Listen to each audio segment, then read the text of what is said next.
Alors, bonjour et bienvenue sur la chaîne de programmation Z80, anciennement la chaîne Game Dev Coder. Alors aujourd'hui, on va maintenant parler de variables, hein. On a vu sur la vidéo précédente ce qu'étaient les constantes. Et là maintenant, on va voir un peu les variables. Alors, tout de suite, quand on parle de variable, donc si on prend une définition d'une variable, ben, dans son terme, hein, dans la façon qu'on dit, hein, en variable, c'est que ça varie. Donc c'est quelque chose qui doit être modifié. Donc c'est l'opposé de la constante. Une constante, ça ne veut, c'est figé, ça ne bouge pas.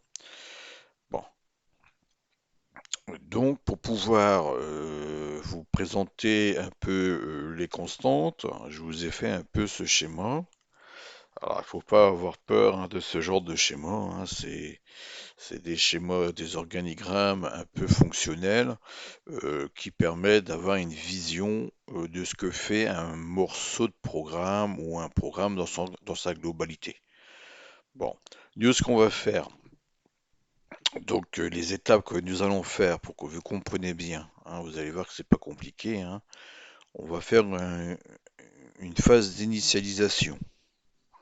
Alors, en général, cette phase d'initialisation va tout remettre à zéro, hein. C'est-à-dire, dans ce book, toute cette partie-là, on va faire des modifications. Et quand on revient à l'initialisation, ben, on remet tout à zéro, hein. Donc, en l'occurrence, nous, ce qu'on va faire, ben, on va afficher quelque chose à l'écran. Donc, si on affiche quelque chose à l'écran, la phase d'initialisation, ça sera d'effacer l'écran. Si on vient ici lire le clavier et faire des modifications, bah, on voit qu'on va modifier le border, donc on va dans la phase d'initialisation remettre le border dans son état.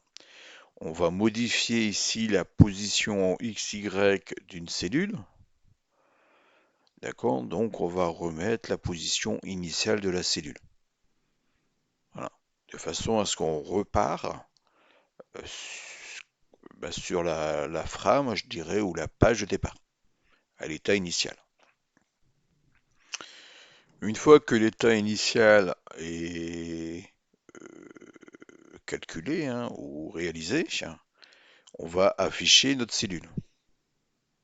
Donc on va afficher notre cellule à une position X, Y que nous, développeurs, aurons décidé, hein. Et ça, on décide de sa position initiale euh, ici, dans la phase d'initialisation. Puis ensuite, on vient lire le clavier.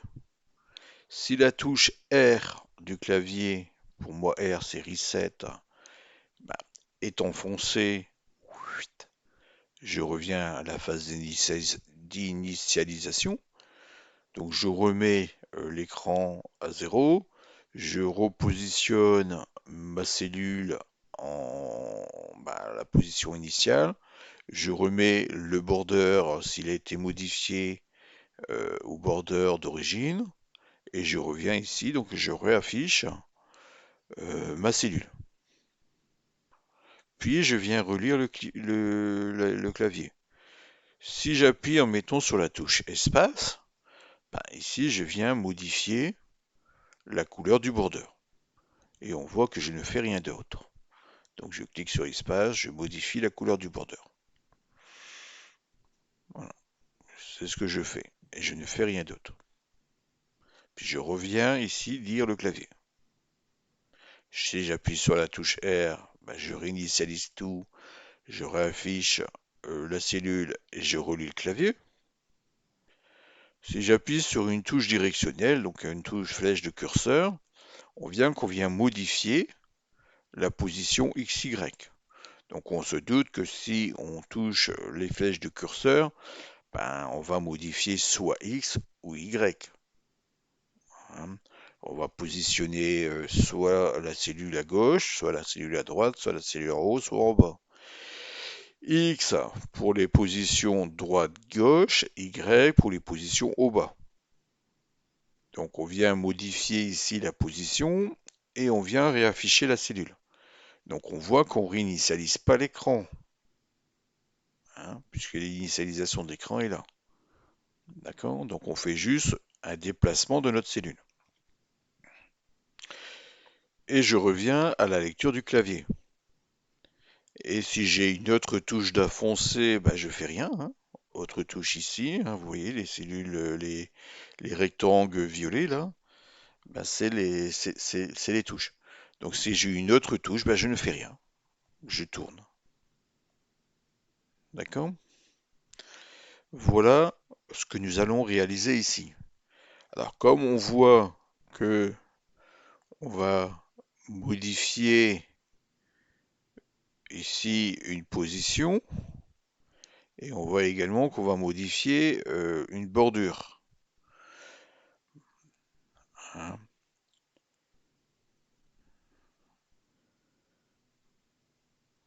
Donc on va voir comment on va nous travailler là-dessus. Bon, on va aller voir le code. Alors vous allez voir qu'il y a beaucoup de modifications au niveau du code, hein, bien sûr, hein, pour faire cela. Donc déjà, alors je vais au tout début de mon programme. Bon, on a toutes les inclusions qu'on a déjà vues dans les vidéos précédentes. Donc tout ça vous connaissez. J'ai modifié ici une macro sprint to VRAM pour afficher un sprite. Qu'est-ce qu'elle fait? Eh ben, on, on doit mettre dans BC les coordonnées X et Y. Donc on voit que B c'est la coordonnée Y et c'est la coordonnée X. On a notre fameuse fonction getScreenPTR qui va lire dans HL l'adresse de la RAM vidéo où il faut afficher notre sprite.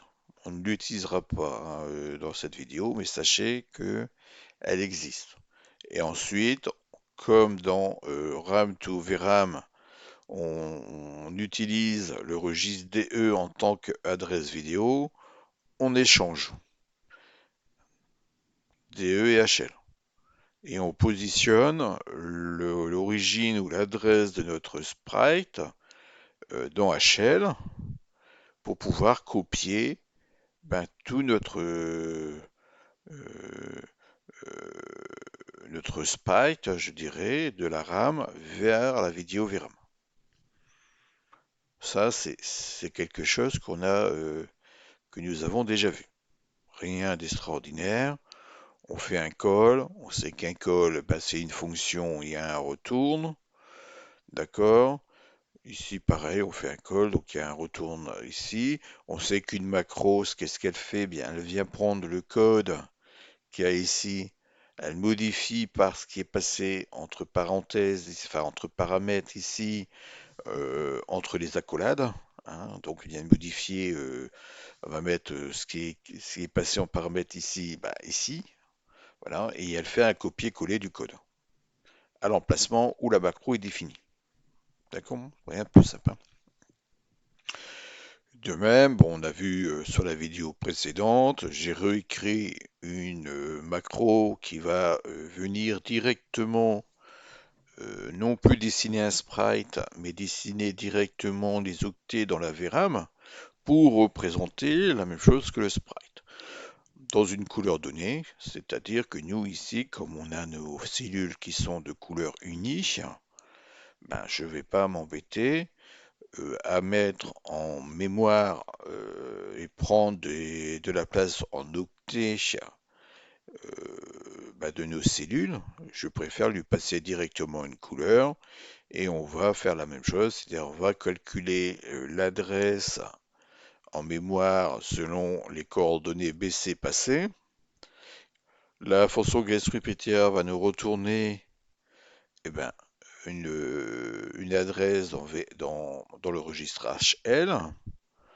On va lui positionner ben, la couleur dans le registre C. D'accord?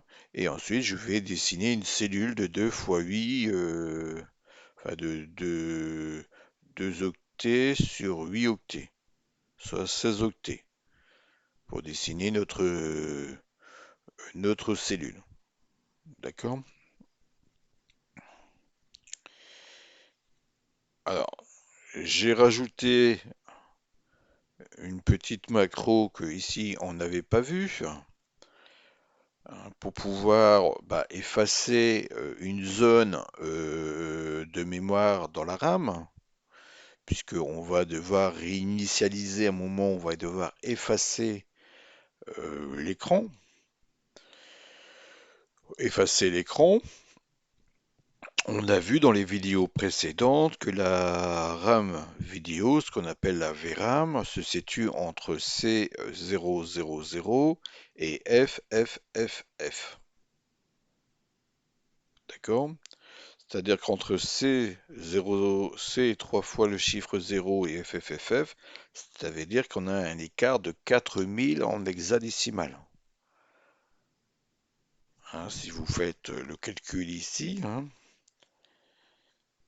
si vous allez ici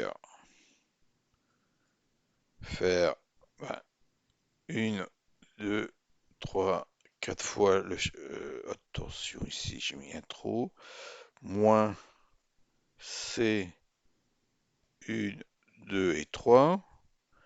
Eh ben, on voit qu'on a 4, 3, voilà, 3 FFFF. On a 4000. Hein, on a 4000, je dirais, positions ou octets, ce qui fait en décimale 16 384 exactement octets. Ça, c'est la taille de notre écran. D'accord? Donc, que fait cette macro? C'est assez simple, hein. On a vu la fonction LDIR. On sait que la fonction LDIR, elle va copier ce qui est en HL dans DE. Puis, elle va incrémenter HL DE et décrémenter BC. D'accord? Donc, comme on a déjà inscrit dans HL ici l'octet, le premier octet, donc on fera la taille moins 1, tout simplement dans BC. Et comme on a incrémenté, on a ajouté déjà HL, hein, donc on va commencer à DE, qui sera donc la RAM plus 1. C'est pas plus compliqué, hein. Comme on a déjà positionné la varieur, donc là ici en RAM on passera donc C000, on passera en size donc 4000 et on passera l'octet de remplissage en mémoire. Nous on va la remplir en valeur 0 puisque notre valeur 0 c'est notre couleur euh, de... Comment je vais dire ça? Je pense même... Alors hop, je vais vérifier quelque chose.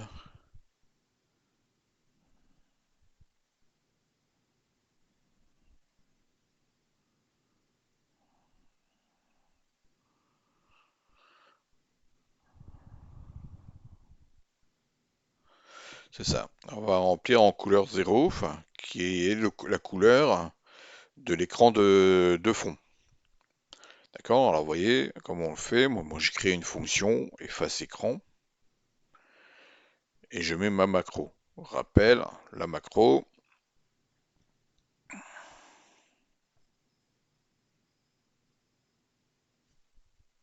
Voilà, remplace tout ce qu'il y a ici par, enfin, elle va copier tout ce qui est tout ce qui est ici en changeant ce qui est en paramètres.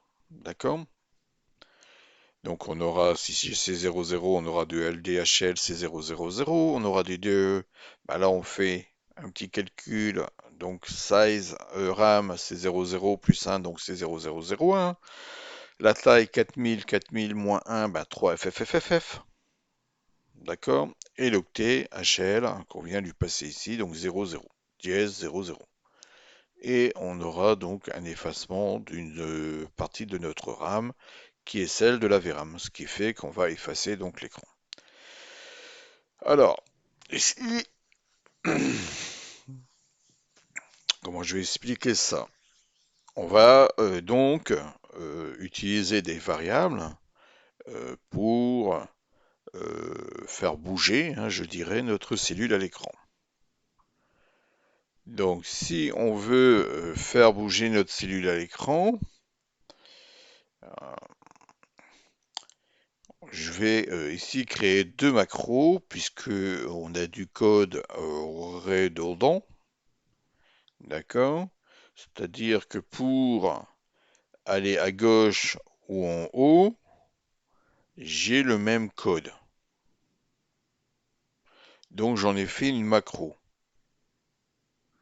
Pour aller à gauche, à droite et en bas, ou en bas, j'ai le même code. Que font ces deux macros? Ben, on va charger dans A une variable. Donc ça sera soit, puisqu'on là on va à gauche ou à droite, donc ça sera soit la position X de notre cellule, soit la position Y de notre cellule. Le nom, ça sera le nom de notre, comment je dirais ça,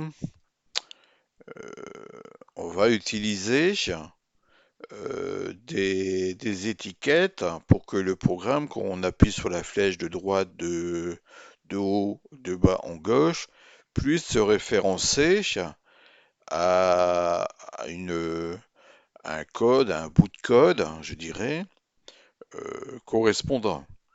Donc si ici je passe en nom ben, mauve cellule up, d'accord? Je vais moi définir que quand j'appuie sur la touche de la flèche du haut, ben, je vais lancer le bout de code qui sera ici. Donc ici, le nom, alors vous voyez la petite particularité, c'est-à-dire qu'on va pouvoir lui donner un nom et créer donc une étiquette avec ce nom, d'accord? Et ensuite, on va gérer les limites. On voit bien que quand on va à gauche, ben, quand on a atteint 0, ben, il faut arrêter. Donc si on passe en négatif, on arrête hein, tout simplement, on skip, hein, on skype. En anglais, ça veut dire ben, on ignore hein, tout simplement.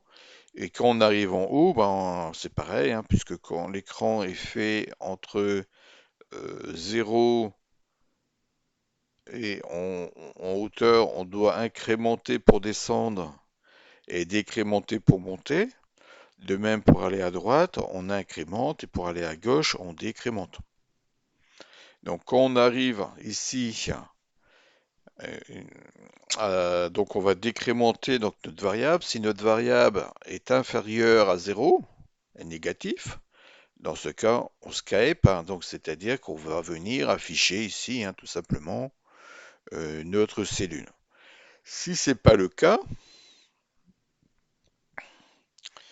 on va venir ben, mettre à jour notre coordonnée X ou Y, selon qu'on va à gauche ou à droite, et ensuite on va donc afficher la cellule, puisqu'on aura modifié la position X ou Y, donc la cellule va s'afficher avec un décalage en X ou en Y selon qu'on a appuyé sur la touche de flèche haut ou gauche.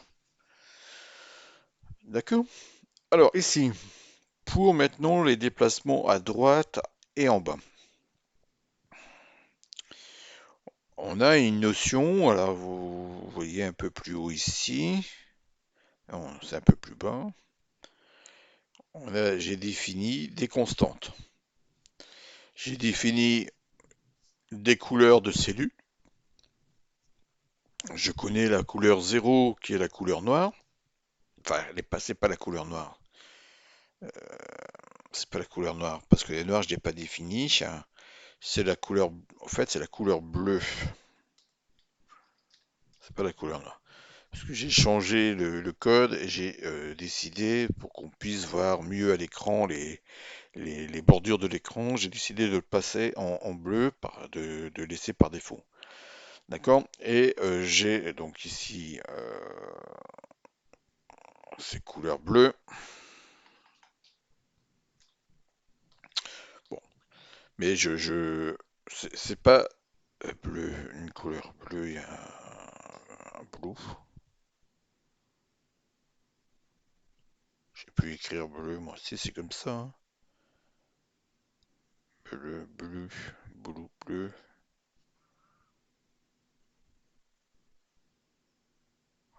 Ah oui, si j'écris en envers, ça va pas, c'est la couleur bleue, c'est comme ça en français.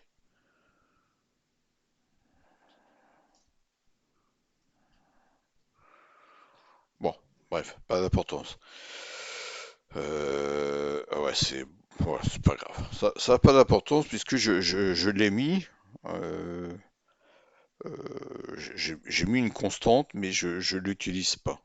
Pour l'instant, voilà, ce que j'avais défini moi au départ dans l'initialisation du CPC, la couleur noire pour le fond de l'écran, mais je l'ai supprimé pour que vous allez voir pourquoi par la suite, pour qu'on voit bien les bordures de l'écran. Et je définis ici des constantes qui sont des constantes de limite d'écran. Donc la limite X de l'écran et la limite Y de l'écran. Bon, vous voyez que je mets screen une fois, je mets écran. Bon, c'est pas très grave pour l'instant. Ce sont des constantes. On sait que screen en anglais c'est écran. J'ai l'habitude d'écrire en anglais et puis du coup je mets des fois du français et de l'anglais. Alors je retraduirai après, c'est pas très bien grave. Comme là, ça sera couleur vert et pas couleur green. Mais bon, c'est pas très très grave. D'accord? Donc pareil, hein, ici la limite en, comment je dirais ça, en zéro, elle ne sera pas, voilà. Nous, ce qu'on a bien besoin, c'est bien la limite maximum en x et la limite maximum en y. D'accord? Pareil, hein, donc pour le déplacement, donc ici à droite et vers le bas, bah, on va passer notre nom de cellule. Alors, ça sera soit mauve cellule à droite, right, ou bas down. Et puis on va, pareil, on rentre notre variable, hein, donc la position en X ou Y selon qu'on va en haut ou à droite, en bas ou à droite, et on va faire notre comparaison à notre limite.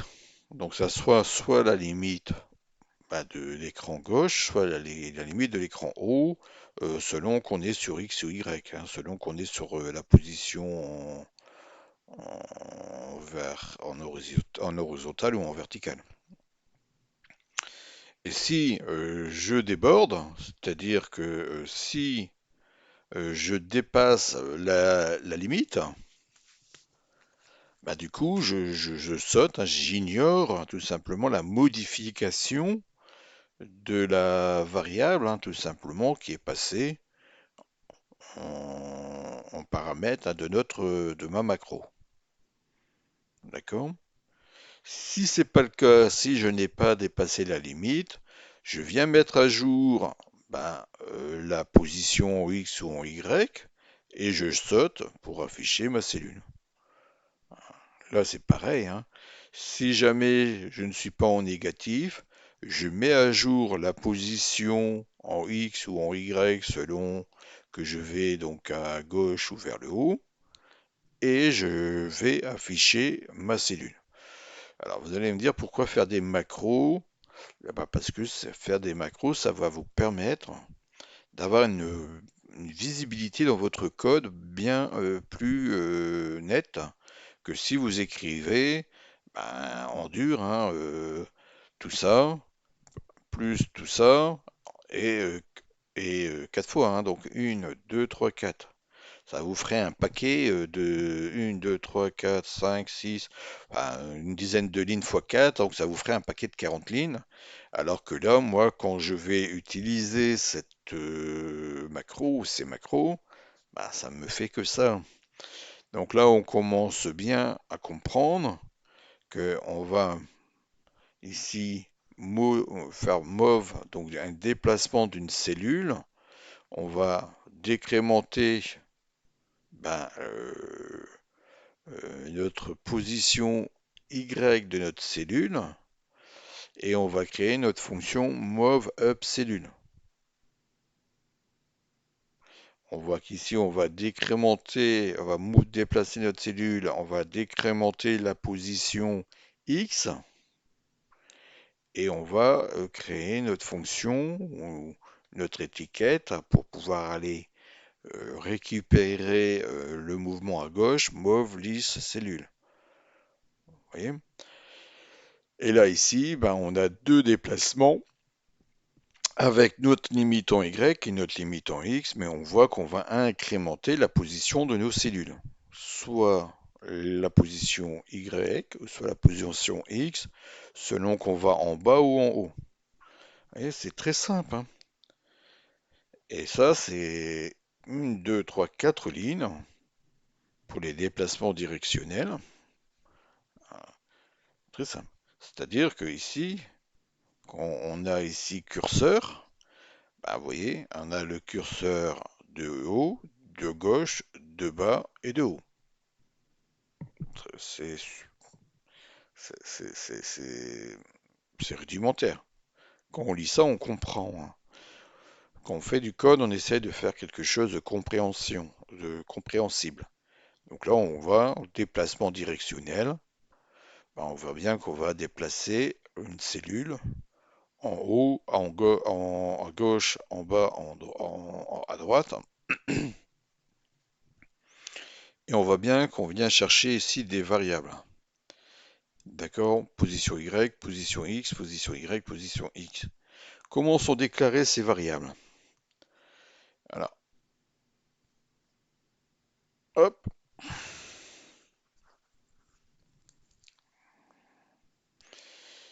on avait vu donc les constantes. Et bien ici, on va déclarer nos variables. Alors, vous voyez la petite subtilité, c'est que je positionne une variable X, je la mets. Hein, donc là, je lui dis c'est du data byte. Ouais, j'aurais pu même peut-être aller les mettre ici. Ouais, pour dire de l'aligner, pour faire quelque chose de joli. Hein. Donc, db data byte. Donc, je mets pour une position X ben, une variable sur un octet, puisque la position X va de 0 à 39. Hein, il y a 40 positions. Et on a une position Y qui va de 0 à 25, enfin de 0 à 24, soit 25 positions. Donc on voit qu'un octet, comme un octet va de 0 à 255, bon, on voit c'est largement suffisant. Je suis pas aligné encore ici. Non, là je suis pas aligné. Là je suis aligné. Hop, hop, d'accord. Alors comme j'ai déclaré ici en haut de mon programme, dans le begin code, ben, des variables. Alors rappelez-vous que ici, quand on fait des constantes avec EQ, hein, équivalent, c'est à chaque fois que Raz va rencontrer cette expression ici, hein, par exemple color green cellule, il va la remplacer par le chiffre 0,3. Ça ne prend pas de place en mémoire. Par contre, ici, une variable, ça prend de la place en mémoire. Donc ici, on a donc défini deux emplacements mémoire. De même que ici, bon, j'ai laissé, même si on n'en a pas besoin, on n'en aura plus besoin, mais c'est pour votre compréhension. Donc j'ai laissé notre sprite que j'ai mis ici. D'accord? J'ai mon sprite qui fait 2 fois 8 octets, c'est-à-dire 16 octets. Il n'est pas aligné lui ici, il est aligné non? Non, il n'est pas aligné lui. Voilà. D'accord? C'est-à-dire qu'avant de commencer mon code ici, d'initialisation, Ouais, ça c'est initialisation du PC. Enfin, ma phase ici, c'est tout ce qui est initialisation. Comme le programme va commencer ici, je dois moi lui dire ici,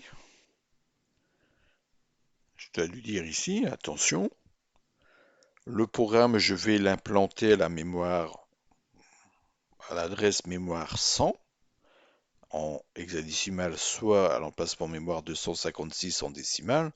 Mais attention, toi, tu dois commencer le code, tu dois lancer l'exécution du code à donc 100, enfin 256, plus 2, plus 16, plus 2, plus 18, pour sauter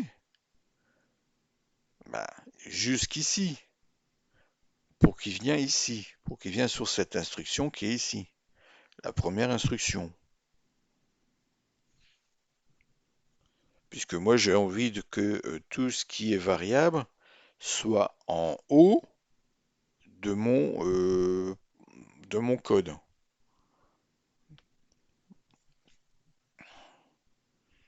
D'accord? Le programme va s'exécuter à partir d'ici, mais il y a tout ça, il y a les variables, il y a le graphisme qui vont être prises en compte,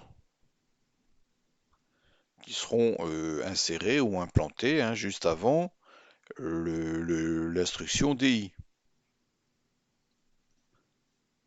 Donc je dois exprimer le fait que mon code se lancera un peu plus bas que 100. Hein. Le begin code que j'ai mis ici commence lui à l'adresse 100, mais moi donc je charge tout en mémoire à l'adresse 100, mais je lance le programme à l'adresse 100 plus 18 en décimale. D'accord?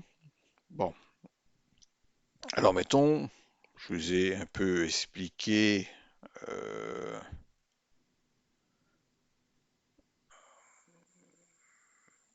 un peu la logique au niveau des macros.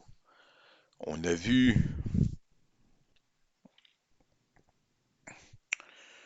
comment créer des constantes. On l'avait vu dans la vidéo précédente. Et on a vu comment créer des variables. Petite astuce ici, je peux également aller lire dans un registre 16 bits ici ma position XY qui va reprendre les deux octets qui sont là. Un registre de 16 bits, c'est 2 octets. Donc ici, je peux soit gérer seule la position de ma cellule X dans un registre 8 bits, ou gérer la position Y dans un registre 8 bits, ou alors gérer directement la position X, Y dans un registre 16 bits. Rappelez-vous que quand on vient lire une adresse 16 bits, on inverse, hein, d'accord? Enfin, il faut pas l'oublier, hein, d'accord? Bien, on y va. Alors, donc, du coup, sur notre début de programme, bon, on va donc disable, donc on va arrêter les interruptions, hein, donc notamment l'interruption 38. On va initialiser le CPC. Alors dans l'initialisation du CPC, bon, au départ, je l'avais utilisé pour définir des couleurs, etc. On verra par la suite que l'initialisation du CPC, ça serait plus gérer le CRTC par exemple, euh, c'est-à-dire la taille en largeur, en hauteur de notre écran, par exemple. Bon, on laisse comme ça pour l'instant, puisqu'on avance un petit peu à la fois. Hein. Donc, j'ai ici, alors je reprends sur mon petit schéma, ici, ma phase, mon initialisation. D'accord? Que fait l'initialisation? Elle efface l'écran. Elle repositionne la bordure d'écran en couleur noire. On va positionner notre cellule ici en position 19 en X et 11 en Y, c'est-à-dire on va la positionner à peu près au milieu de l'écran, hein, puisque X vaut 40, enfin de 0 à 39, donc 40 divisé par 2, ça fait 20 moins 1, 19. Et Y, il y a 25 lignes. Ben, 25 divisé par 2, ça fait 12,5. Donc, moins 1, ben 12, on va dire 12 moins 1, ce qui devrait le positionner au centre. D'accord? Alors ça, on va le mettre dans notre variable de positionnement. Vous voyez, là, j'utilise un registre 16 bits, beaucoup plus rapide que d'utiliser de registre 8 bits. J'utilise un registre 16 bits et je positionne en la cellule XY. Vous voyez que je mets mon registre B ici dans H et le registre L, enfin le position X dans le registre H et le position Y dans L.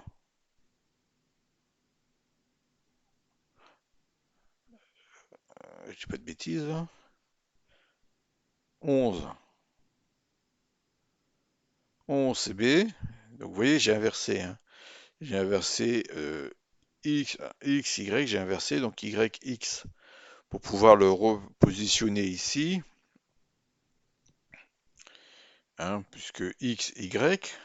Donc ici, le premier octet, ça doit être X, le deuxième, ça doit être Y. Donc comme je vais positionner à une adresse mémoire à une valeur 16 bits, ben, je l'inverse ici. D'accord? Donc 11, c'est Y, mais moi X, vous voyez, normalement X, ça devrait être le premier ici. Ben non, X, c'est le 13, donc il est inversé. Juste faire attention à ça. Quand on travaille avec un registre 16 bits, faut inverser, je dirais, les octets, puisque on est sur du Little Ingent. Inger. Inger. Little Inger. D'accord? Et ensuite, ben, une fois que j'ai fait ma phase d'initialisation, ben, j'affiche ma cellule. D'accord? Et une fois que j'ai affiché ma cellule, hein, eh ben, je viens lire le clavier. Voilà. Je viens lire mon clavier. Alors ici, il y a une petite particularité. Euh, je fais en sorte que le CPC ralentisse. Si je ne le ralentirai pas, on va voir par la suite, hein, on va faire le test accéléré et pas. Si je ralentis pas, ben, quand je vais bouger, ça va aller très très vite, hein. Donc je lui fais tout simplement un certain nombre de halts. Je rappelle que l'instruction halt stoppe le programme et attend tout simplement le retour de synchronisation. Alors mais encore ça, c'est une notion que nous n'avons pas vue. On n'a pas encore réellement parlé de ça. C'est-à-dire que l'écran fait un balayage. Une fois qu'il arrive en bas de l'écran, ben, on recommence le balayage. Le halt attend le balayage suivant, le début du balayage suivant. D'accord? Bon, après, ici, ben, on va lire, on va scanner, on va lire tout simplement notre matrice clavier. Et ensuite, bon, on a vu hein, ceci, hein. Alors là, j'ai rajouté. Ah oui, j'ai apporté des modifications à ça aussi. Oui, il va falloir que je vous montre. Donc, je vais lire la touche pressée. Alors, vous voyez que là, j'ai mis AND. Pourquoi AND? C'est parce que j'utilise l'opérateur AND pour pouvoir faire ma comparaison. L'opérateur AND, c'est-à-dire qu'on va utiliser un masque de comparaison, ce qu'on appelle en programmation en masse, c'est un masque de bits. Donc on va comparer par rapport à l'octet, qui correspond à la touche espace, au masque de, enfin au qu'espace and, hein, donc le masque il est là, hein, qu'espace and, on va comparer l'octet et on va voir si dans l'octet, eh ben, le bit correspondant est à 1. Si le bit est, enfin si le masque y correspond, eh ben c'est OK, on peut faire notre saut, notre call, notre saut, hein, en l'occurrence ici, à notre fonction ou notre bout de code de programme qui va exécuter, hein, la fonctionnalité par rapport à la barre d'espace. Bon, alors je vais vous montrer quand même tout ça parce que du coup, oui, j'ai modifié, hein, donc je vous montre ça. Alors ici, alors que précède ici. Alors il y en a plusieurs, hein. Ce sont des macros, hein, donc ce qui est bien avec des macros, c'est que si vous n'utilisez pas la macro dans votre code, ben le code il n'est pas copié. Donc notre programme est inchangé. Donc on a vu notre première macro qui était caprécide, qui prenait donc une valeur de touche, enfin qui prenait un, un paramètre qui correspondait donc à la valeur euh, de la touche plus la position dans le tableau de lecture de la matrice. Ça, c'est la vidéo précédente, hein, que nous avons vue, hein. Et on allait donc lire dans le tableau de notre matrice qu'on a lu l'ensemble de toutes les touches de notre matrice, qu'on a lu la matrice, on allait donc chercher l'octet correspondant, d'accord? Donc on définissait ben, ici h à 0, puisque nous on a défini que notre tableau de remplissage de nos 10 lignes de matrice de touches commençait à l'adresse 0040, d'accord? Donc je mets h à 0 et ici ça sera ben, la ligne, hein, dans le tableau ou la colonne, hein, tout simplement, hein, donc 40, 41, 42, etc. Je lis la valeur et je compare avec l'octet, hein, d'Anké, l'octet O, c'est-à-dire comment je vais dire ça, un octet est défini en deux carteurs, le carton haut et le carton bas. D'accord? Quand vous mettez dans HL, ben vous avez H qui est le carton haut et L le carton bas. Donc moi c'est pareil, je vais lire dans mon octet qui est une constante, hein, je vais vous le montrer après, je vais lire la partie haute, hein, qui sera la valeur de la touche correspondant, que j'ai donc récupéré ici si la touche elle était donc actionnée ou appuyée ou pressée, hein, dans le registre 1. Si c'est le cas, bah, je vais donc faire mon saut, hein, c'est-à-dire, alors attention aussi, hein, c'est-à-dire que par défaut, toutes les touches du clavier ou toutes les lignes, hein, des matrices sont à 1, c'est-à-dire les octets sont en FF, hein, et selon qu'ils sont appuyés ou pas, ben, on vient, je dirais, modifier la valeur FF. Donc du coup, c'est inversé, hein, c'est-à-dire que quand vous faites une comparaison, ça sera pas une comparaison en 1, mais une comparaison à zéro. C'est-à-dire que du coup, on va lire ici, si j'appuie sur la touche, je sais pas, moi je vais dire pause, espace, allez, sur la touche espace moins la valeur de la touche espace, la compare fait une soustraction. Donc j'aurai la touche pressée. Si je presse sur la touche, j'aurai donc le flag ou le drapeau Z 0 qui va s'afficher. Si le drapeau est à 1, ça veut dire qu'il n'y a pas comparaison. D'accord?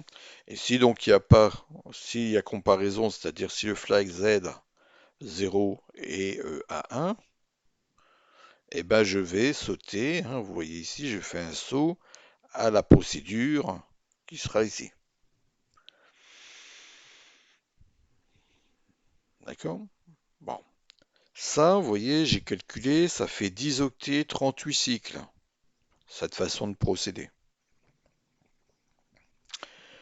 Je me suis dit, est-ce qu'il y a possibilité d'optimiser? Donc je me suis dit, je vais faire une comparaison par valeur. Voilà, ici, comparaison par valeur, c'est-à-dire que je vais séparer de mon quai ici l'adresse du tableau et sa valeur.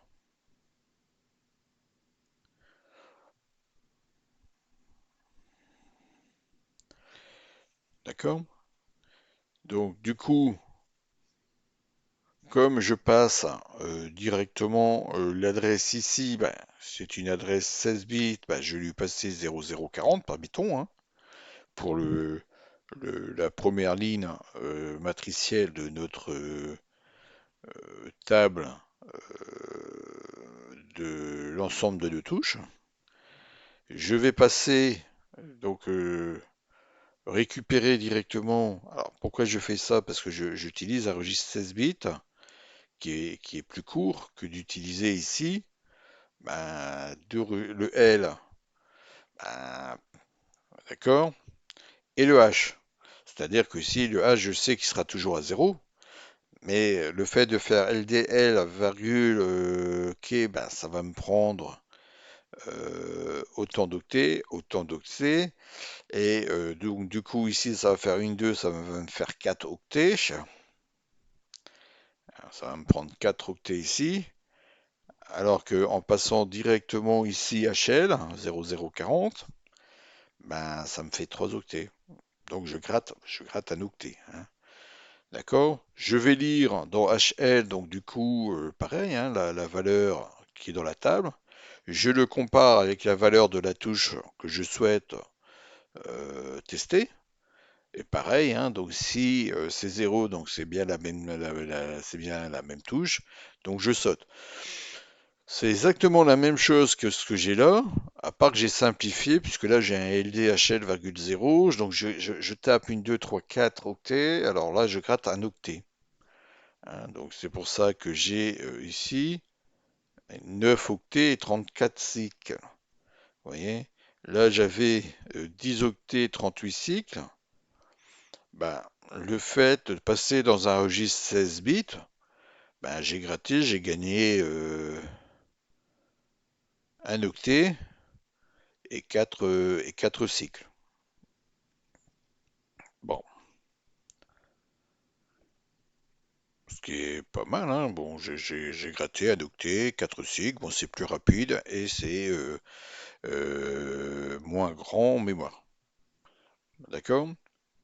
Et ensuite, je me suis dit, bah, j'ai une opération ou un opérande, hein, j'ai un nouvel opérande qui s'appelle byte, qui permet de tester les bits, hein. C'est-à-dire dans un octet c'est 8 bits. Bon, et on sait que dans cet octet, dans la couche matricielle, hein, on l'a vu dans les autres vidéos, hein, notamment vous pouvez retrouver la table matricielle sur Kazaa, hein, je vais pas à chaque fois revenir, hein, dessus, il faut regarder les vidéos depuis le début, hein. Eh bien, chacune des touches correspond à un bit de cet octet. Ben là, je vais tester directement si le bit est à 1. Donc si le bit est à 1, ça veut dire que cette touche-là est enfoncée. D'accord? Donc là, vous voyez, je prends donc l'optimisation que j'ai fait avec mon HL pour avoir l'adresse. Donc je récupère directement dans HL l'adresse et je viens faire une comparaison avec le bit. C'est-à-dire, est-ce que le bit numéro un tel est à 1 dans HL? Si oui, il va également, hein, l'opérateur bit fait pareil, il va me mettre le drapeau flag à 1. Et si le drapeau flag est à 1, d'un coup, je peux sauter. Alors vous voyez qu'on passe à 3 lignes, qui est un peu plus court, hein, d'accord, qui est un tout petit peu plus court. Donc là, je suis à 8 octets et 32 cycles. Donc vous voyez que j'ai encore gratté un peu de place en mémoire, hein, puisque j'étais à 9 octets et 34 cycles. Bon, là, je gagne un octet et 2 cycles. Donc vous voyez que cette façon de faire ici, avec les bytes, le bit, hein, est un petit peu moins gourmand en octets et moins gourmand en nombre de cycles de ce qu'il y avait avant. Et puis ensuite, je me suis dit, écoute, on a un autre opérande, hein, qui est AND, qui est l'opération logique et, qui nous permet notamment de faire des comparaisons par masque de bits. Donc là, pareil, hein, donc voilà comment ça se présente. Je mets donc l'adresse dans HL. Je vais chercher donc la valeur de l'octet dans la table, hein, de l'adresse de la table. Alors dans l'adresse de la table, mais à la position dans la table de la matrice de l'octet que je veux récupérer, hein, et tester. Je fais donc le AND byte, donc je teste par le AND. Et je fais, donc si c'est check, hein, c'est-à-dire que si le bit, hein, ou le masque correspond au niveau de l'adresse, hein, c'est-à-dire que, admettons, si je dois avoir 0000001, si j'ai 000001, je peux tester en effet, donc le bit 1 est bien un 1, donc ça check, donc pareil, je saute. Si le résultat est, si Z est à 1, je saute à l'opération. Ça, c'est souvent utilisé pour des comparaisons au niveau ce qu'on appelle des masques, hein, tout simplement. Bon, on voit que on a 9 octets, 31 cycles. Donc du coup, on est un octet un peu plus important. Bon, on voit que c'est dans le LDA HL qu'on va perdre, hein, tout simplement l'octet. Et il fait 31 cycles, donc il est un peu plus rapide, puisque là, la version juste avant, on avait optimisé, on avait 32 cycles, mais on avait un octet de moins. Bon, moi je veux, et ça c'est personnel, hein, conserver la vitesse la plus rapide, donc j'ai décidé d'utiliser la version AND. Mettons la version Bait, là, elle est parfaite aussi, hein. Si jamais, je sais pas, moi je programme mon jeu, qu'arrivé à la fin de mon jeu, je dis merde, j'ai plus de place mémoire, il me manque un octet, et je changerai le quai pressé AND par le quai pressé bit. Voilà. Et partout où j'aurai quai pressé bit, j'aurai un octet en moins. Donc je gagnerai à chaque fois que j'aurai dans ma source la macro qui est pressé bit, je gagnerai un octet. Donc si je l'ai, je sais pas, moi je dirais 30 fois, je vais gagner 30 octets. Par contre, Je vais perdre 30 fois 2, 30 fois 2, 64 cycles. C'est un choix. Voilà. Soit je prends le choix de dire je veux l'optimisation maximum en termes de vitesse d'exécution, tant pis, hein, je perdrai donc à chaque fois un octet. Dans le cas du AND ici, partout où le KPC AND sera donc inscrit, je vais perdre un octet. D'accord? Voilà, bon, c'est un peu le raisonnement, hein, je dirais, qui est bien d'analyser, hein, de façon à essayer de gratter un octet par-ci ou des cycles par-là, selon le besoin, je dirais, du programme. Si le programme, à un moment donné, il doit appuyer sur une touche, on est dans un menu, hein. Par exemple, vous êtes dans un menu, le menu s'affiche, vous n'avez pas besoin que quand vous appuyez sur, mettons, la touche pour aller définir les différentes touches. Par exemple, vous avez j'ai appuyé sur la touche P pour paramètres, puis vous devez définir des paramètres. Est-ce que vous avez besoin de vitesse? Je dirais non. Mettons, vous êtes dans le jeu où vous allez appuyer sur les touches du clavier gauche, droite, haut, bas pour pouvoir déplacer votre player, hein, votre joueur. Il faut qu'il réponde rapidement. Alors, si j'appuie sur la touche gauche, gauche, gauche, droite, droite, gauche, il faut qu'il le fasse rapidement. Donc on voit que là, on a une notion un peu plus euh, de vitesse, c'est-à-dire qu'il faut que ma fonction qui détecte la pression sur une touche soit rapide pour en même temps améliorer la vitesse d'affichage. Hein, puisque si je gagne, mettons à chaque fois que j'appuie sur ma touche qui est précise, que je gagne un cycle ou deux cycles, si je dois le faire 50 fois, c'est 50 cycles. Voilà. Bon, enfin bref, je pense que vous avez compris ce que je veux dire. Bon, je vais vous afficher ici également les... Si je les ai ici, oui, le PPI. Alors, bien évidemment, bon, c'est des constantes, hein, mais vous allez mieux comprendre.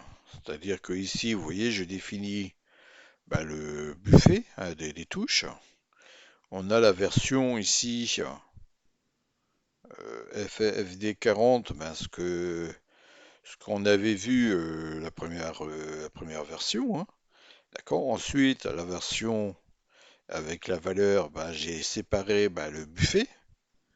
Voilà, hein. Donc sur la touche droite, on a le buffet, parce que pourquoi on reprend le buffet? Tout simplement parce que la touche droite, elle est sur l'adresse 0040, d'accord?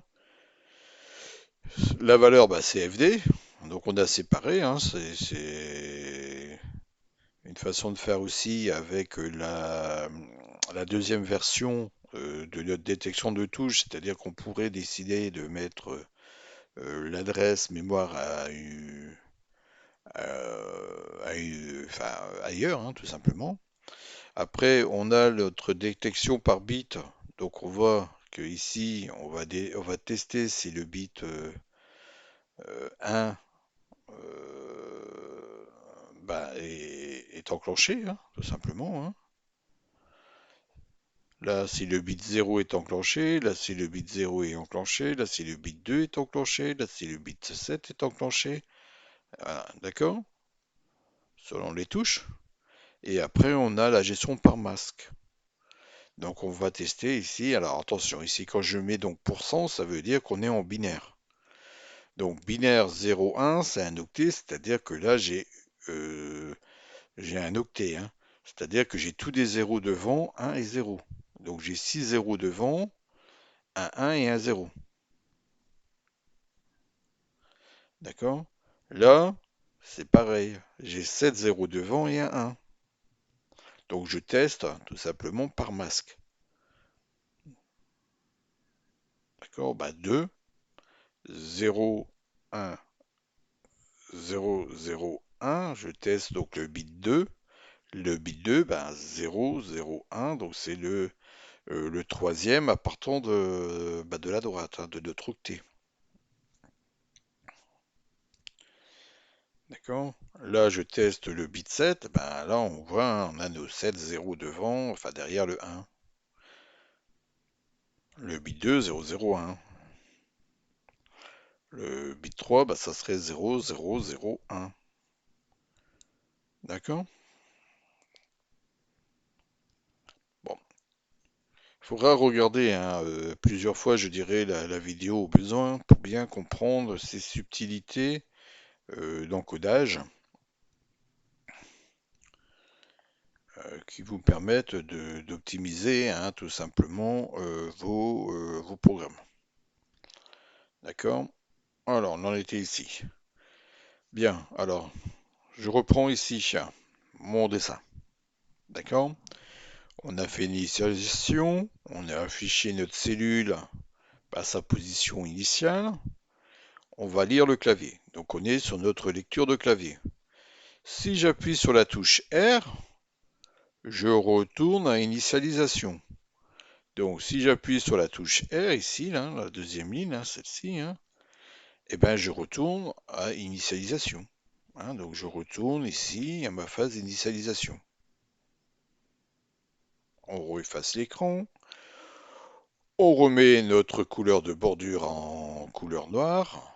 On repositionne notre cellule, donc la variable de notre cellule en position X19, Y11, et on relance l'affichage de notre cellule. Alors là ici, attention, hein, j'ai un JP affichage cellule, donc je saute à ma fonction affichage cellule, qui va lire la position de ma cellule et venir la dessiner à l'écran. Et ensuite, je reviens ici à ma boucle. Pourquoi j'ai fait un JP ici? J'aurais pu tout simplement dire, ah bah je m'embête pas, je ne le mets pas. Hein, je ne mets pas ici le JP.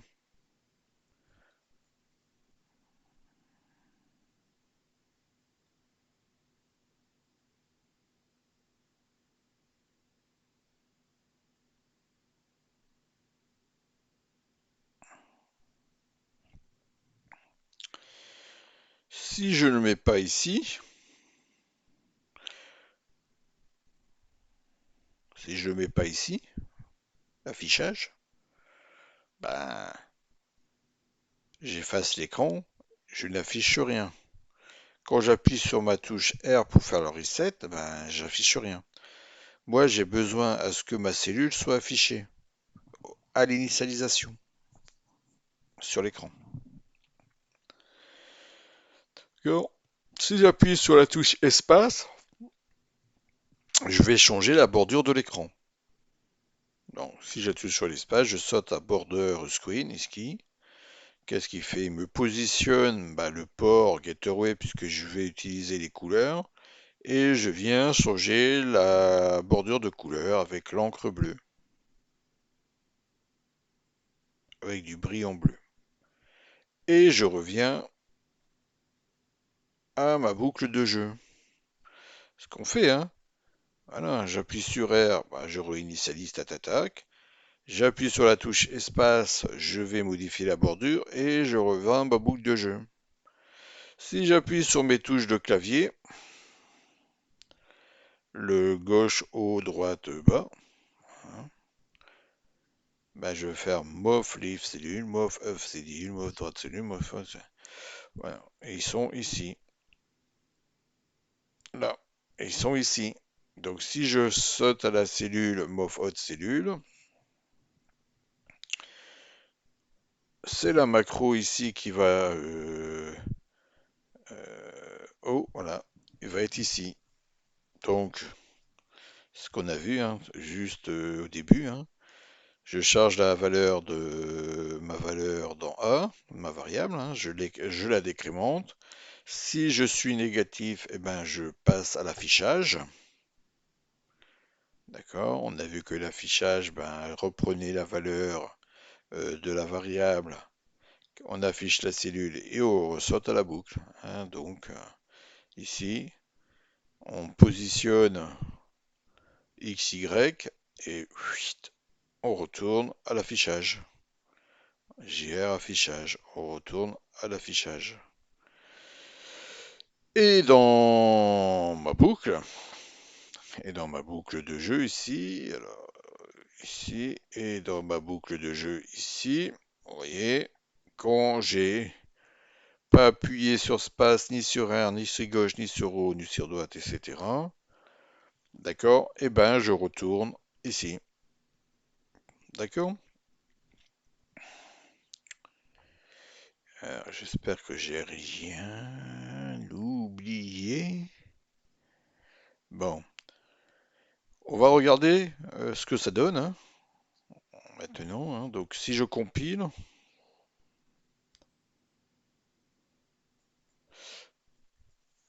alors, j'ai redispatché, hein, dans des répertoires, hein, tout simplement tous les fichiers. Je pense que je l'avais expliqué là, sur la vidéo précédente, de façon à nous retrouver, hein. J'ai tout ce qui est système dans système, ce qui est dans source, source du jeu, hein.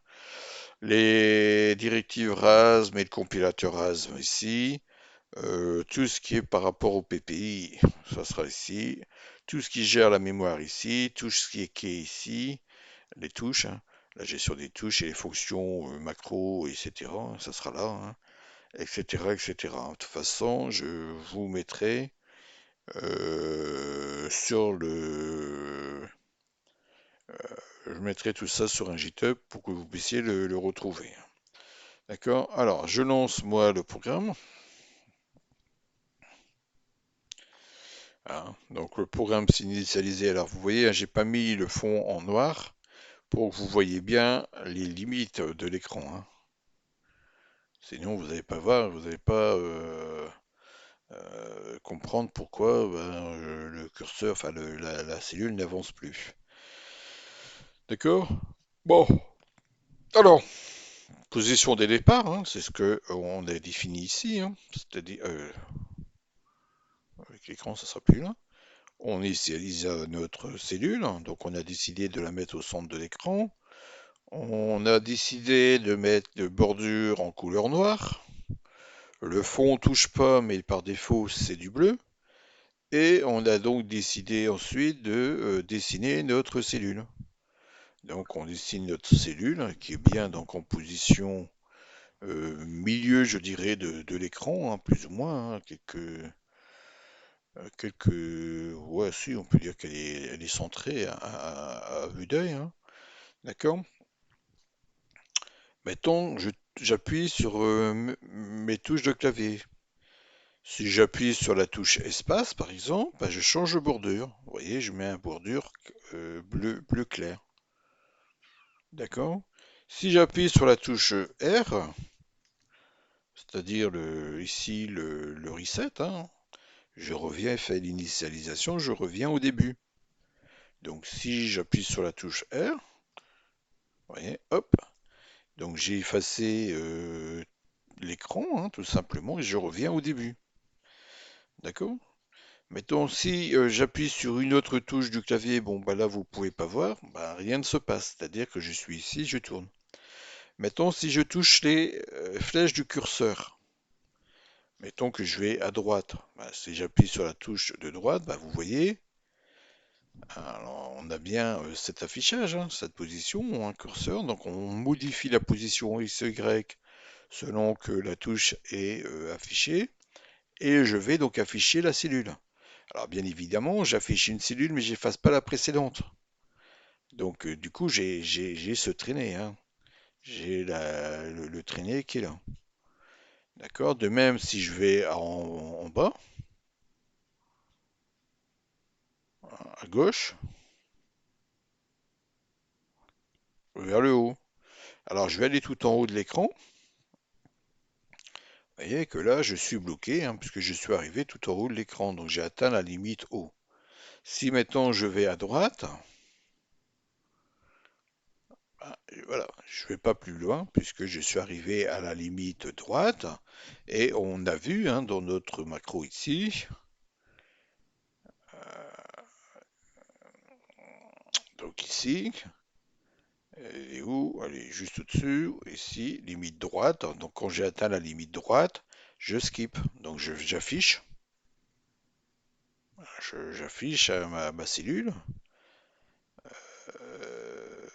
en boucle, hein, donc à la position, mais je mets pas la variable à jour. D'accord? De même que si je vais tout en bas, et là, bah, je peux pas aller plus bas. Si je vais tout à gauche,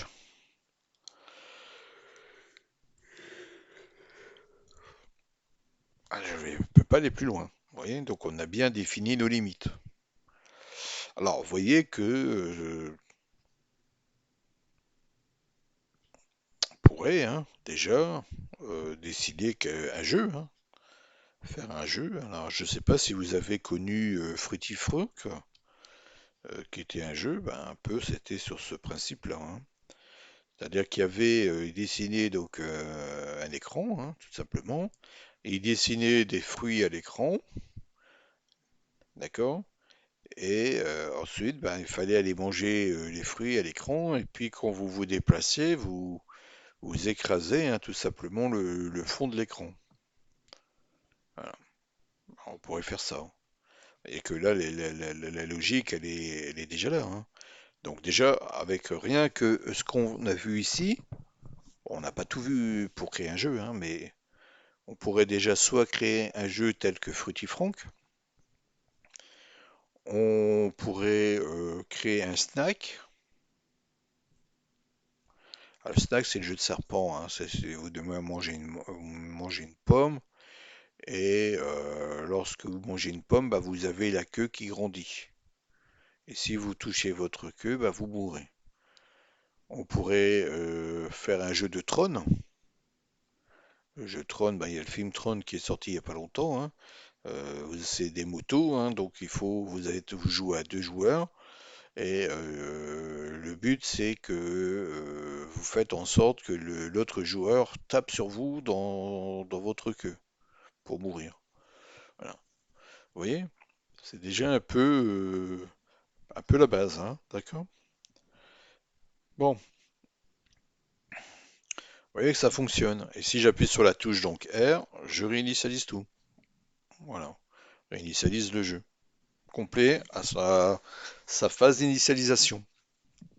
Et puis comme ça, je peux recommencer à jouer. Tac, tac, tac, tac, tac, tac, tac, tac, tac, tac, tac, tac, tac, tac, tac, tac, tac, tac. Alors bien sûr, après la phase d'initialisation pourrait par exemple être un level. Donc une fois que j'ai atteint le level, je retourne j'incrémente le numéro de level et je retourne à l'initialisation du jeu avec le level en question. D'accord? Bon, ça, ce que... Alors attendez, on va revoir un peu le graphique ici. Ça, un peu. Ce qu'on appelle aussi, ce qu'on peut appeler aussi une machine à état. C'est-à-dire que selon l'état du clavier, eh bien, on vient effectuer hein, tout simplement un certain nombre d'actions ou pas d'actions.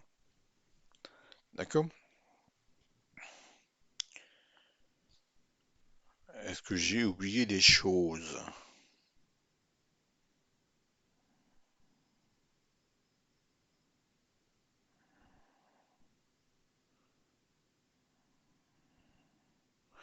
Bon, le haut de gamme ici, vous voyez, ça sert à rien de le mettre. Je le laisse là, pour que, dans le cadre de la compréhension de notre, comment je dirais, de la logique de notre jeu. Mais ici, sur une console, hein, quand on est sur la console, alors ici, on joue au jeu, et après, une fois que le jeu est terminé, ben on fait un reset, hein. On reset la console, hein. Euh, bon. même si je vais quand même sur la disquette implémenter le fait que si on quitte le jeu, ben on revient à sa phase d'initialisation, c'est-à-dire à la page lorsque vous démarrez le CPC, à sa base de locomotive basique, avec la possibilité de saisir tout simplement le code. Mais normalement sur une console c'est comme ça, hein. Vous mettez le jeu, vous jouez, et ensuite pour initialiser, ben, on éteignait tout simplement le jeu. Bon, d'accord. Alors je suis en train de me poser la question si j'ai pas oublié quelque chose à vous dire. Non, je pense pas, hein.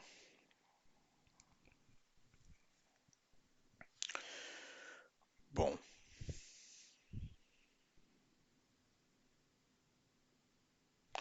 pareil là le GFX machin data graphics, bon ça sera commenté, hein. On n'a pas besoin puisque dans ce jeu de la création de la vie, hein, jeu de la vie, on n'a pas besoin de définir des octets des cellules, hein, puisque c'est des cellules unies.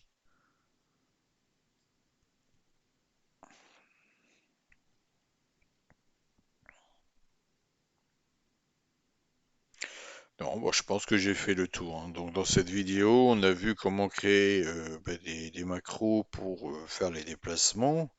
On a vu comment on définit tout simplement des constantes, mais ça on l'avait déjà vu dans la vidéo précédente, et surtout des variables, notamment la petite astuce de pouvoir déclarer des variables en 16 bits ou en 8 bits selon les positions X et Y. Ça permet, lorsqu'on vient charger en version 16 bits, de gagner tout simplement en octets et en vitesse. D'accord? Très important, on a vu que nous, on a décidé de mettre tout simplement nos constantes, enfin nos variables plutôt, et nos graphismes donc en tête de programme. Donc il ne faut pas oublier de définir dans le lanceur, tout simplement du programme, la bonne position, tout simplement, de notre lanceur, hein. D'accord? Alors on pourrait également, là on pourrait également laisser le begin code ici et ici mettre euh, ici mettre le main, hein, pour l'entrée du programme, une variable main, et puis ici mettre main. Non. Bon, chacun fera comme il veut. D'accord? Moi, je préfère avoir le contrôle sur ce que je fais, savoir la taille de mes graphiques, la taille de mes données, de façon à être sûr que je ne fais pas d'erreur dans mes variables, etc. Bon, voilà, hein. Donc après, il faut voir, parce que quand on va compresser en octets, ici, on aurait pu compresser notre graphisme, puisqu'on n'a que des 0,3. Donc on aurait pu dire que c'est 16 fois 0,3, hein. Bon, donc ça fait 2 octets au lieu de 16. D'accord? Mais je le sais, hein, je garde en mémoire la maîtrise de ça. D'accord?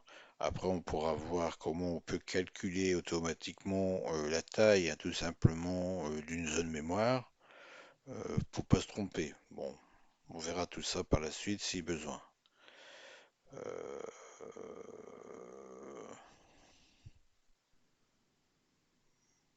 c'est tout ce que j'ai à faire, hein, je crois. Je vais rien oublier, hein, j'espère. Non, ah oui, si, il y a une chose importante que je voulais dire. Euh, le JP et le call, hein. Tant que vous avez la possibilité d'éviter un call, vous l'évitez, hein. J'aurais pu mettre call affiché cellule ici, hein. C'est-à-dire qu'à chaque fois que vous avez cette possibilité d'éviter un call et de mettre un JP ou un JR surtout, hein, donc voilà, il y a trois phases. Si vous pouvez donc éviter de mettre un call, essayez de le remplacer comme vous pouvez par un JR ou un JP. Si vous pouvez mettre un JR, c'est mieux. Pourquoi? Le JP et le call, tous les trois, c'est 3 octets. Par contre, un JP, en termes de temps machine, c'est beaucoup plus court qu'un call. Savoir que quand vous faites un call, vous allez faire une gestion de pile. Vous allez donc aller inscrire l'adresse mémoire suivante de l'emplacement de votre call sur la pile et il y aura une instruction retourne qui va revenir dépiler la pile pour remettre, je dirais, le compteur de programme à l'instruction suivante, c'est-à-dire juste après du call. Tout ça, ça prend du temps machine, hein. Donc quand on ne peut pas s'en passer du call, bah, on le fait. Voilà, on le met, hein. Moi, effacer écran, là, je l'ai mis. Mais vous pourrez remarquer que dans tout mon programme, à part ici, j'ai des calls au début, mais c'est l'initialisation de la machine, donc j'ai pas besoin de vraiment de vitesse. Là, j'ai un effacement de l'écran, bon, ok, on va effacer l'écran, bon, voilà, mais il n'y a pas, enfin, je veux dire, je limite l'utilisation de ma pile, d'accord, au maximum.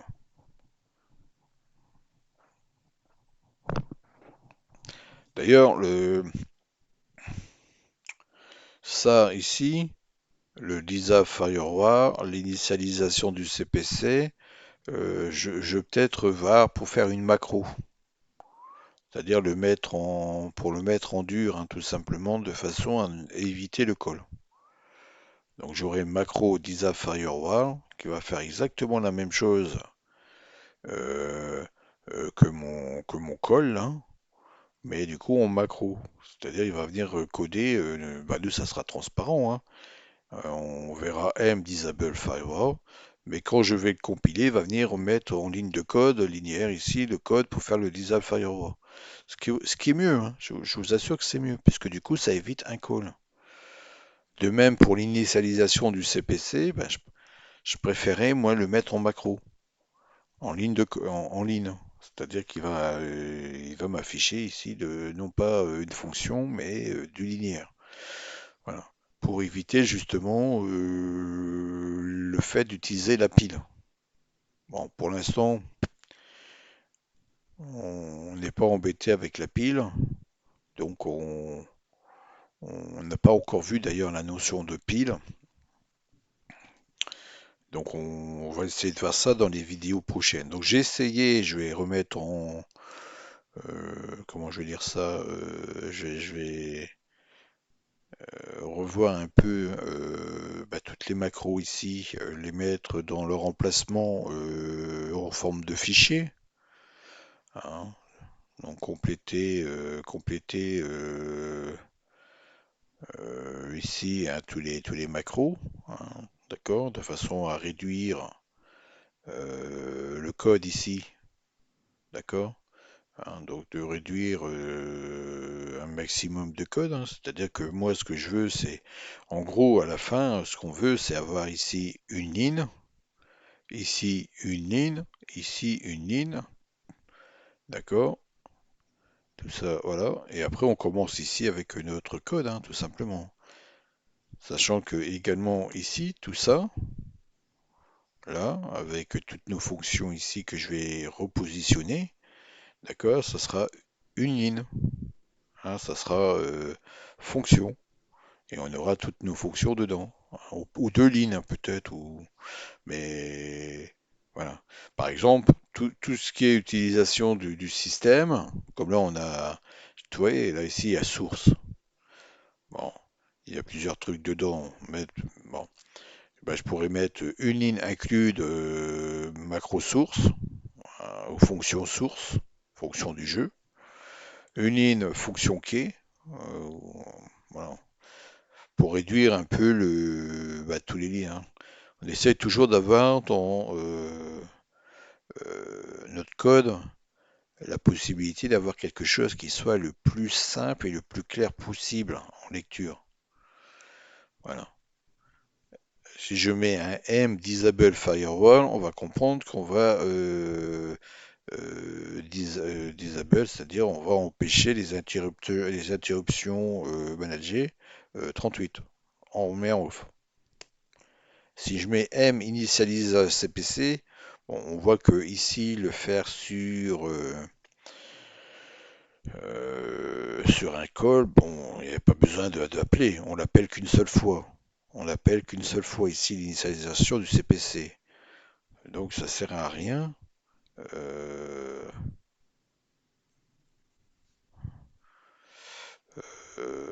voilà. En fait, on crée une fonction ou une procédure avec un call quand le programme utilise plusieurs fois cette fonctionnalité. D'accord? Mettons là, l'effacement écran. Là, c'est pareil, hein, j'ai mis K l'effacement écran. euh, Parce que je voulais une visibilité, parce que j'aurais pu mettre directement ça. Là, le même set, là.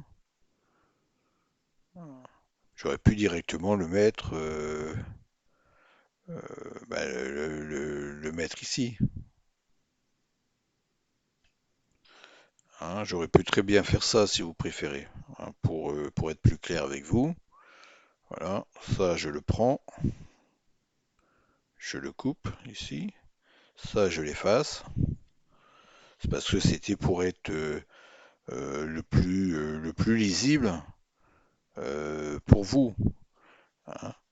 Maintenant, si vous savez ce que fait la fonction memset, ben je fais ça moi. Hein.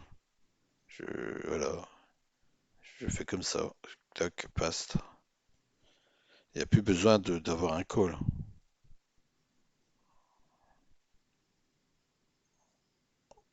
Hop, vous voyez.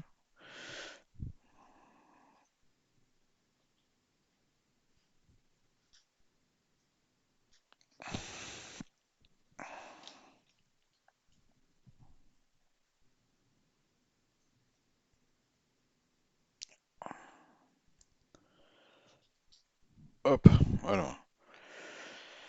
Je sais très bien comprendre ce que fait ce bout de code. Je dis efface écran. Bon, je vais setter la mémoire de C0 à 4000 et je mets des zéros. Voilà. Donc du coup, vous voyez que le code se rétrécit et puis j'ai supprimé un call. Puisque là, ici, il va me réécrire le code en linéaire, hein, la macro. Et ça fonctionnera. Hein. Alors, regardez, je vous montre hein, quand même hein, pour que vous soyez. Puis ensuite, on va voir la version rapide. Alors, enfin la version rapide, c'est-à-dire sans la limitation de la vitesse d'exécution. Donc si je compile, voilà, il compile, hein, vous voyez, il m'a compilé, il m'a pas fait d'erreur. Et si je lance le programme, bah, j'ai la même fonctionnalité, vous voyez, rien n'a changé. Si j'appuie sur la touche R, je vais resetter.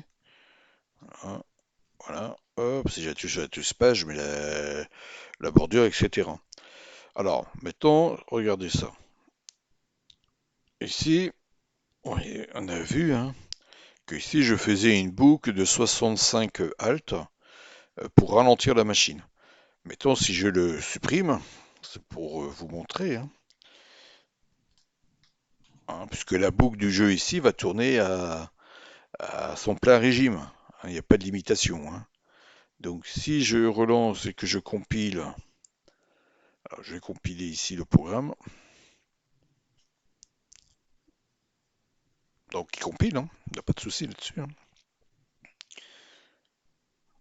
Et si je lance donc du coup le programme, alors bien sûr on a toujours la même chose, mais regardez, voum, voum, vous voyez, j'ai appuyé qu'une seule fois. Hein. J'ai appuyé une seule fois sur la touche là. Hein. Vous voyez, Donc c'est tellement rapide que on n'a pas le temps de faire quoi que ce soit, quoi, hein. D'accord? Donc pour pouvoir justement donner du temps machine, on fait une boucle.